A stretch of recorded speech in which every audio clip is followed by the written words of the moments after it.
বাংলা ব্যাকরণ পড়তে গিয়ে শব্দ অংশ শব্দের অংশ পড়তে গিয়ে যোগরূঢ় শব্দ নিয়ে সমস্যা হয়নি বা কনফিউশন তৈরি হয়নি, এরকম মানুষ খুব কমই আছে। তো তাদের সুবিধার জন্য আমি এই ভিডিওটা তৈরি করছি, এবং কেউ যদি এর দ্বারা উপকৃত হয়ে থাকেন তাহলে অবশ্যই লাইক বা সাবস্ক্রাইব করবেন। তো শুরু করি। যোগরূঢ়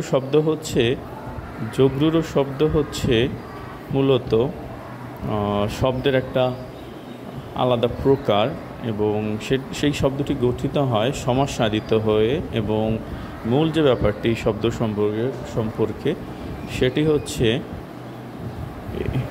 এই শব্দ এর মূল শব্দ অর্থের অনুগামী না হয়ে সম্পূর্ণ ভিন্ন অর্থ প্রকাশ করে।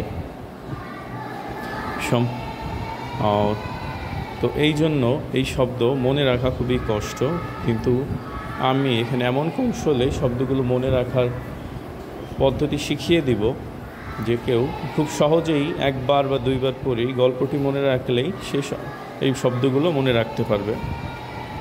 চলুন শুরু করা যাক। প্রথমে গল্পটি শুরু হচ্ছে এভাবে: বলদ সম্বন্ধী তুরঙ্গমে জলধি পাড়ি দেয়, তাই দেখে রাজপুত মহাযাত্রা করে। উত্তরে বলদ বলে, তুমি আমার পঙ্কজ সরোজ সুরত শাখামৃগ। রেগে গিয়ে রাজপুত বলে, তুমি আমার পঞ্চভুজ পীতাম্বর বারিদি বহুব্রীহি। ফলে ডাকাত আদিত্য মন্দিরে জলদ খায়। এখানে মূল গল্পের অর্থ মুখ্য নয়, বা গল্পের গঠনগত শৈলীও মুখ্য নয়, মুখ্য হচ্ছে মূলত শব্দটা। আমরা এই গল্পের মাধ্যমে শব্দগুলো মনে রাখছি। তো এখানে যোগরূঢ় শব্দ হচ্ছে বলদ সম্বন্ধী তুরঙ্গম জলধি রাজপুত মহাযাত্রা। বলদ পঙ্কজ সরোজ সুরত শাখামৃগ পঞ্চভুজ পীতাম্বর বারিদি বহুব্রীহি ডাকাত আদিত্য মন্দির জলদ। তো এইভাবে যদি কেউ শব্দগুলো মনে রাখতে পারে তাহলে খুব সহজেই তার যে কোনো প্রতিযোগিতামূলক পরীক্ষায় প্রশ্ন উত্তর করা তার জন্য সহজ হবে বলে আমি মনে করি।